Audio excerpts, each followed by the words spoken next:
Hello student. आज हम MHD magneto hydrodynamic power generation का टॉपिक डिस्कस करेंगे। इसमें मैग्नेटो मीन्स एक strong magnetic field, hydrodynamic means होगा फ्लूइड का फ्लो। तो एक स्ट्रॉन्ग मैग्नेटिक फील्ड के अंदर से लिक्विड का फ्लो या फिर गैस का फ्लो करने से जो आपका जनरेशन होगा वो किस कैटेगरी में आएगा? MHD पावर जनरेशन में। तो इसका हम शुरुआत करते हैं। First one, what is MHD? Magneto hydrodynamic होता क्या है? मैग्नेटो हाइड्रोडायनामिक में एक टेक्निक होती है जिसमें आपके हीट एनर्जी, जो हीट एनर्जी है वो इलेक्ट्रिकल एनर्जी में कन्वर्ट हो जाएगी अकॉर्डिंग टू या फिर Faraday's law of electromagnetic induction का यूज करके। तो वैसे भी जितने भी अपने जनरेटर होते हैं उसमें अपन क्या यूज करते हैं? Faraday's law of electromagnetic induction use करते हैं। जैसे हम पहले भी बात करते आए हैं कि क्या होता है कि नॉर्मली जनरेटर लॉज, एक मैग्नेटिक फील्ड होगा नॉर्मली साउथ और नॉर्थ का, जिसके अंदर ये एक मैग्नेटिक फील्ड है।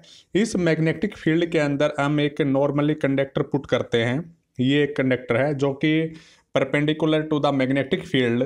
देन ये क्या करेगा? इस मैग्नेटिक फील्ड को कट करेगा और due to cut the magnetic field इस कंडक्टर के अंदर क्या होगा? EMF इंड्यूस हो जाएगी and EMF induce after that ये सर्किट को कंप्लीट कर देता है, तो इसके अंदर करंट फ्लो हो जाता है। तो ये एक नॉर्मली अब जो जनरेटर का प्रिंसिपल होता है उसको हम एक्सप्लेन करते हैं। तो यहाँ पर ये होता है कि जो MHD में क्या डिफरेंस होता है? यहाँ पर हमने एक सॉलिड कंडक्टर यूज किया था, बट MHD में हम सॉलिड कंडक्टर ये यूज ना करके हम क्या करेंगे? एक लिक्विड का फ्लो करेंगे, एक आयोनाइजेशन गैस को फ्लो करेंगे। अब एक आयोनाइजेशन गैस को मैग्नेटिक फील्ड के अंदर से पास करेंगे तो उसके अंदर करंट जनरेट होगा। ये बेसिक प्रिंसिपल रहेगा MHD का। अब देखिए आप, इसके अंदर वही है कि आपका जो यूज होगा, लो यूज होगा, Faraday's law of electromagnetic induction use होगा। आउटपुट में ओनली DC होगी, आउटपुट में DC होगी। जहां पर हमें DC यूज करेंगे डायरेक्ट यूज कर सकते हैं, एंड जहां पर AC लोड होगा तो हम इन्वर्टर बना के लगा के हम इसको AC में कन्वर्ट कर देते हैं। अब बात करते हैं हम वर्किंग प्रिंसिपल ऑफ MHD। तो MHD में यही है, हम एक आयोनाइजेशन गैस को, आयोनाइज्ड गैस को हाईली प्रेशर मैग्नेटिक फील्ड के अंदर से पास करेंगे तो उसके अंदर इलेक्ट्रिक करंट जनरेट होगा जो DC की फॉर्म में होगा। तो मैं आगे नेक्स्ट स्लाइड में आपके इसके डायग्राम की बात करते हैं। तो ये यहाँ पर है इसका डायग्राम, इसमें आप अच्छे से समझ पाएंगे चीज़ों को। तो देखिए बच्चे, यहाँ पर हॉट आयोनाइजेशन गैस मतलब आयोनाइज्ड गैस, एक आपके हाईली प्रेशर आयोनाइज्ड गैस को एक इलेक्ट्रिक फील्ड है, यहाँ पर एक मैग्नेटिक फील्ड है जो नॉर्थ एंड साउथ पोल से क्या हो, एक मैग्नेटिक फील्ड हो गया। इस फील्ड के अंदर से हमने highly pressure highly heated gas को यहाँ से पास करेंगे तो उसके अंदर क्या हो जाएगा? इलेक्ट्रिक करंट जनरेट हो जाएगा जो हम लोड में यूज कर लेते हैं। तो ये किसके अंदर आता है? MHD जनरेटर में। तो इसका इक्विवेलेंट सर्किट की मैं अगर बात करूं तो नॉर्मली फॉर एग्जांपल मैं एयर को एज ए फ्यूल यूज करता हूं, तो एयर को कंप्रेस करेगा कंप्रेसर, एयर को कंप्रेस्ड कर दिया। आफ्टर दैट कंप्रेस्ड एयर को हीटर ने क्या कर दिया? हाईली टेम्परेचर से हीट कर दिया है। अब हाईली टेम्परेचर से हीट करने के बाद में हम क्या करते हैं? MHD जनरेटर में पास करते हैं। तो हमने क्या कर दिया कि MHD जनरेटर में पास कर दिया। तो highly temperature highly pressure gas को MHD जनरेटर से पास किया तो उसके अंदर क्या होगा? इलेक्ट्रिसिटी जनरेट हो गई है जो DC की फॉर्म में होगी, ये यहाँ पर आउटपुट में हम ले लेते हैं।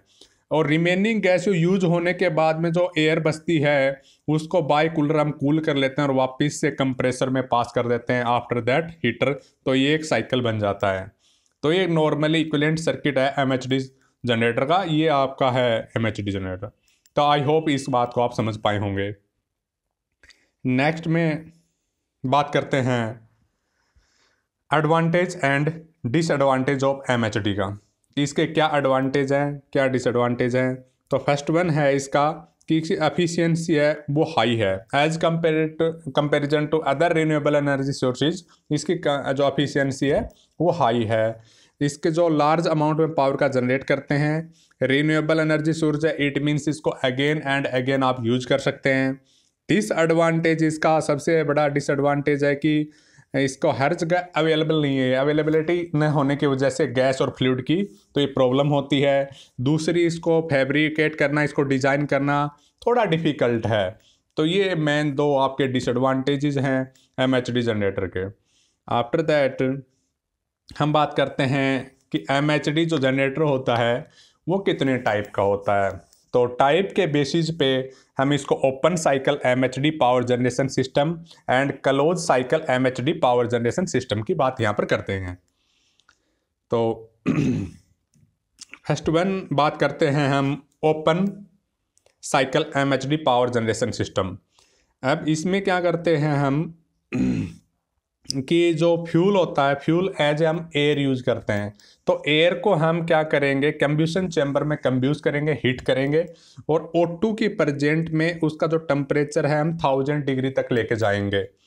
इस हॉट गैस को, जो आयोनाइज गैस है, इसको हम क्या है कि MHD में पास करेंगे। आफ्टर दैट हम वेलोसिटी इंक्रीज करने के लिए नोजल यूज करते हैं, जो हम आगे जो आपका ब्लॉक डायग्राम है इसमें मैं आपको समझाऊंगा।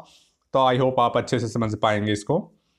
तो देखिए आप, पहले हम क्या करते हैं कि ओपन साइकिल है, तो ओपन साइकिल में क्या यूज करते हैं, फ्यूल में हम एयर यूज करते हैं। तो यहाँ से हमने कंब्यूशन चेम्बर में एयर को ऐड कर दिया, एयर को इनलेट कर दिया। अब एयर इनलेट करने के बाद में कंब्यूशन चेम्बर में हमने उसको कंब्यूज किया, उसको बर्न आउट किया, O2 की प्रेजेंट में 1000 डिग्री टेम्परेचर तक इसको हीट कर दिया। हीट करने के बाद में हमने क्या किया, इसका प्रेशर इंक्रीज करने के लिए, इसकी वेलोसिटी इंक्रीज करने के लिए नोजल का यूज किया। नोजल ने क्या कर दिया, जो हाईली टेम्परेचर गैस थी उसको हाईली प्रेशर में इंक्रीज कर दिया, हाईली वेलोसिटी में इंक्रीज कर दिया, और फिर हमने इसको पास कर दिया MHD जनरेटर में। इसमें अब यहाँ पर पास होने के बाद में क्या हो गया कि इलेक्ट्रिसिटी का जनरेशन होगा, क्योंकि हाईली मैग्नेटिक फील्ड में आप एज ए प्लाज्मा या लिक्विड पास करते हैं जो आयनाइज हो। आयनाइज मतलब इसमें कंडक्टिविटी हो, तो कंडक्टिविटी होने से एज ए लिक्विड कंडक्टर होता है जिसके अंदर इलेक्ट्रिसिटी जनरेट हो जाएगी, एंड वो DC की फॉर्म में होगी। DC, अगर आपको DC लोड की रिक्वायरमेंट, अगर DC पावर की सप्लाई की रिक्वायरमेंट है तो डायरेक्टली आप यहाँ से ही DC ले लोगे। अदरवाइज आपका लोड अगर AC है तो आप इन्वर्टर लगा के यहाँ पर AC बना देते हैं और AC लोड में हम यूज कर लेते हैं। तो इन्वर्टर का यूज है आपको DC को AC में कन्वर्ट कर देना। आफ्टर दैट जो MHD जनरेटर में जो गैसेज हमने या एयर यूज की, वो यूज होने के बाद में जब हम आउटपुट में जाती है तो एयर प्रीहीटर होता है। एयर प्रीहीटर में क्या होता है, जो हॉट गैसेज होती हैं उसको वापस से हम एयर कंब्यूशन में वापस से डाल देते हैं, जो हाईली टेम्परेचर है, और जो लो टेम्परेचर है वो हम आगे पास कर देते हैं। तो ये क्या है कि आपकी एफिशिएंसी को इंक्रीज कर देता है ओवरऑल। आफ्टर दैट आपका ब्लॉक डायग्राम में आता है सीड रिकवरी। ये क्या करता है, मेकअप करता है सीड को, और नोजल से जस्ट पहले इसको वापस से पास कर देते हैं यहाँ पे यूज करने के लिए। आफ्टर दैट क्या होता है, जो रिमेनिंग होता है ना, आपके जो आउटपुट में रिमेनिंग एयर होती है या गैस होती है, उसके अंदर से हम क्या करते हैं कि N2 और S मतलब नाइट्रोजन एंड सल्फर का क्या कर देते हैं हम, जो उसमें रिमूव कर देते हैं पार्ट से, क्योंकि ये अगर हम डायरेक्ट एयर में इन्वायरमेंट में पास कर दिया तो ये पोल्यूशन करेंगे, इसलिए हम इसको क्या कर देते हैं, रिमूव कर देते हैं। इनको रिमूव करने के बाद में हम क्या कर देते हैं, जो स्टोक है या चिमनी है, इससे हम डायरेक्टली इन्वायरमेंट में पास कर देते हैं। तो ये आपका आउटपुट में चला जाता है। तो ये ओपन साइकिल हो गया है, आपने यहाँ पे यूज किया, इसके बाद में यहाँ पर आपने आउटपुट दे दिया है। अगर यही बात में इनपुट है, अगर क्लोज साइकिल की बात करता तो यहाँ पर जो आउटपुट है उसको हम इन्वायरमेंट में पास न करके वापस से कंब्यूशन चैम्बर में यूज कर लेते हैं, अगर क्लोज होता तो। बट यहाँ पर ओपन है, तो हमने लास्ट वन उसको जो N2 और S को हमने सेपरेट करके रिमूव करके उसको चिमनी के थ्रू क्या है कि एटमोसफेयर में उस एयर को हमने पास कर दिया है। तो ये बेटा किसके अंदर आता है, MHD power generation open cycle के अंदर आता है। अब हम नेक्स्ट बात करेंगे क्लोज। हम बात करते हैं क्लोज टाइप का, क्लोज साइकिल पावर जनरेशन का। इसके अंदर क्या होता है कि हम अगेन एंड अगेन उसको जो आउटपुट होगी, कंडक्टिंग फ्लूइड होगा, उसको क्या कर सकते हैं, अगेन एंड अगेन यूज कर सकते हैं क्लोज में। हम उसको एडजस्ट नहीं करेंगे, एटमॉस्फेयर में उसको पास नहीं करेंगे, उसको वापस से हम एज ए फ्लूइड यूज कर लेते हैं क्लोज साइकिल में। आफ्टर दैट इसमें जो ओपन साइकिल था वहां पर हम क्या करते थे कि एयर यूज करते थे, एयर का यूज कर लेते थे एज ए फ्लूइड। बट यहाँ पर हम एयर यूज न करके हम क्या करते हैं, आर्गन और हीलियम को यूज कर देते हैं और उसका टेम्परेचर 1900 तक डिग्री तक हम इंक्रीज कर देते हैं। और आफ्टर दैट यूज करने के बाद डिफ्यूजर और कूलर होता है, उससे हम क्या करते हैं, कूल करके वापस से हम क्लोज साइकिल बना देते हैं। इसका में जो डायग्राम होगा इसमें हम अच्छे से इस चीज़ को कर पाएंगे, आप लोग इसको अच्छे से देख पाएंगे अभी। तो इसमें आपको डिफरेंस क्या है, पहले तो ये बात याद करनी है कि जब ओपन साइकिल था तो एज ए एयर हमने फ्लूइड यूज किया था और ऑक्सीजन के प्रेजेंट में 1000 डिग्री तक टेम्परेचर को हमने इंक्रीज किया था, ये आपके माइंड में हो गई है। एंड क्लोज में हम क्या यूज करते हैं कि हम जो सीधा जो आउटपुट है उसको एग्जॉस्ट एटमॉस्फेयर में यूज ना करके वापस से हम क्या कर लेते हैं, इनपुट में यूज कर लेते हैं। क्लोज साइकिल है, इसमें हीलियम एंड आर्गन होते हैं, उसको यूज करते हैं as a fuel and temperature 1900 degree Celsius तक हम यूज करते हैं। तो हम इसका आप ये देखिए ब्लॉक डायग्राम इसका डिस्क्राइब करते हैं। मान लीजिए इसमें हम हीलियम और आर्गन यूज करते हैं, उसको हम हीट किया है, एटॉमिक रिएक्टर है, यहाँ पर हम उसको हीटअप करते हैं। अब हीटअप करने के बाद में गैस का या फ्लूइड का हीट हो गया है। हीट होने के बाद में हमें क्या करना है, उसका प्रेशर इंक्रीज करना, उसकी वेलोसिटी इंक्रीज करनी है। तो हम क्या यूज करेंगे इसके बाद में, जैसे हम ओपन में यूज करते थे यहाँ पर भी हम नोजल यूज करेंगे। तो नोजल से क्या हो गया कि उसकी वेलोसिटी इंक्रीज हो गई है। इंक्रीज होने के बाद में हमने क्या किया कि इसको पास कर दिया है किसमें, एमएचडी जनरेटर में। एमएचडी जनरेटर में पास करने के बाद में क्या है कि हाईली मैग्नेटिक फील्ड में as a highly temperature ionize gas pass की, तो उसके अंदर क्या बन गई, इलेक्ट्रिसिटी बन गई है डीसी की फॉर्म में। अब डीसी की फॉर्म में बनने के बाद में इन्वर्टर से हमने यहाँ पर क्या बना ली, एसी बना ली है। अब यहाँ पर जो सेपरेटर होता है ये क्या काम करता है कि जो लो टेम्परेचर की जो गैसेज हैं उसको वापस से कंडेंसर में पास करता है। यहाँ से वापस से कंडेंसर में पास किया, कंडेंसर ने उसको क्या किया कि और कूल किया, कूल करने के बाद में वापस से रिएक्टर में पास कर दिया और रिएक्टर से उसको हीटअप किया। तो ये प्रोसीजर यूज किया एज ए सेपरेटर में एंड कंडेंसर ने कि वापस से हीटअप किया और रिएक्टर में दे दिया वापस से। अब क्या हुआ कि एमएचडी जनरेटर में यूज करने के बाद जो गैसेज निकली हैं उसको क्या किया हमने, हीट एक्सचेंजर में पास किया। साथ ही हीट एक्सचेंजर का क्या काम हुआ कि फीड वाटर भी हीट एक्सचेंजर में दे दिया। अब हीट एक्सचेंजर का क्या कर दिया, फीड वाटर भी हीट एक्सचेंजर में दे दिया। हीट एक्सचेंजर क्या कर रहा है कि जो फीड वाटर है वाटर को स्टीम में कन्वर्ट कर दिया, मतलब इतना हाईली टेम्परेचर को इंक्रीज किया कि वाटर किस में कन्वर्ट हो गया, स्टीम में कन्वर्ट हो गया। अब जो स्टीम है वो क्या करते हैं हम यहाँ पे देखो ये वाटर किस में कन्वर्ट हो गया, स्टीम में, और स्टीम को हमने पास किया गया है जो आपका स्टीम टरबाइन है, एसटी बोले तो स्टीम टरबाइन। जो स्टीम टरबाइन है उसके अंदर हमने स्टीम पास करा दी। अब जैसे स्टीम टरबाइन में पास करोगे तो टरबाइन का रोटेशन शुरू हो जाएगा। अब टरबाइन का रोटेशन शुरू हो गया, इट मीन्स क्या होगी, मैकेनिकल एनर्जी बन गई है। अब क्या होता है कि जो जनरेटर होता है वो आपका जो टरबाइन होता है, सॉरी, वो क्या है जनरेटर के साथ में कपल्ड होता है। अब टरबाइन ने मैकेनिकल एनर्जी बना दी है स्टीम से, इसके बाद में जो जनरेटर कनेक्टेड है आपका टरबाइन से वो क्या कर देगा, इस मैकेनिकल एनर्जी को इलेक्ट्रिकल एनर्जी में बना देता है। तो ये जनरेटर क्या इसमें बना देगा, इलेक्ट्रिकल एनर्जी में बना देता है।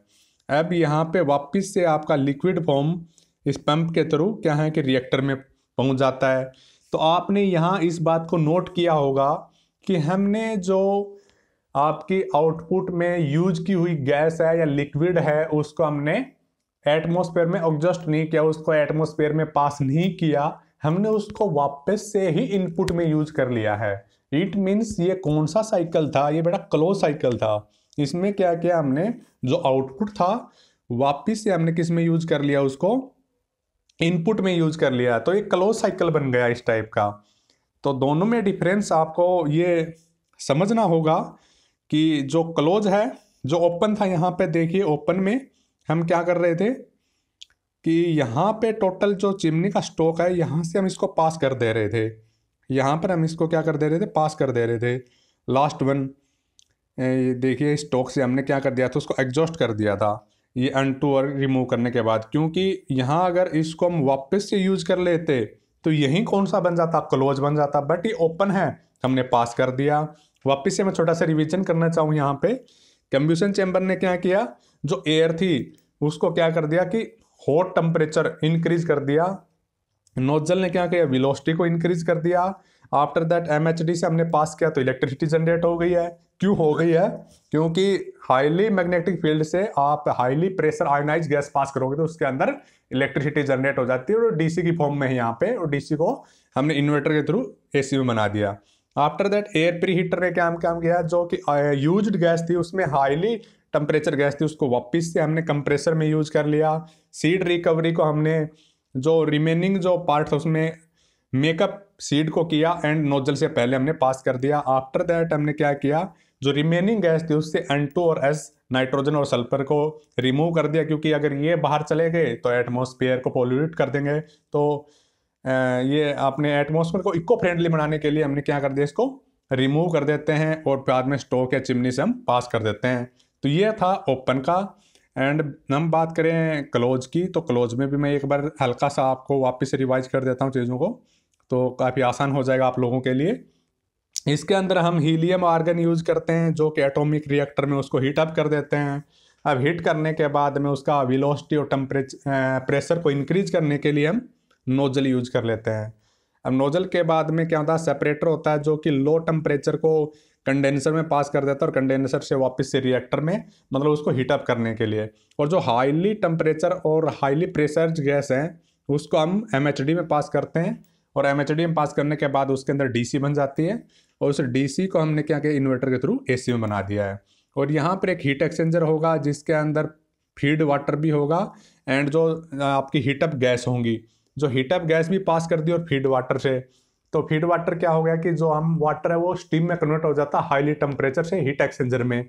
तो हाईली टेम्परेचर स्टीम कन्वर्ट हो गई, वो स्टीम क्या कर देगी कि जो आपका स्टीम टरबाइन उसको रोटेट कर देगी। इसको रोटेट करने से क्या होगा, मैकेनिकल एनर्जी बन गई है, और ये टरबाइन है वो आपका जनरेटर के साथ में कनेक्टेड है, तो इलेक्ट्रिसिटी यहाँ पर जनरेट हो गई है।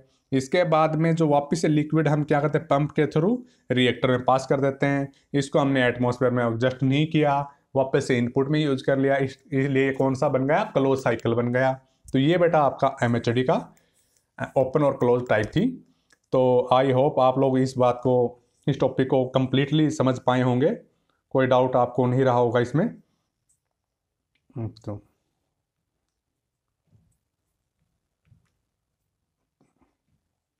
Thank you all of you.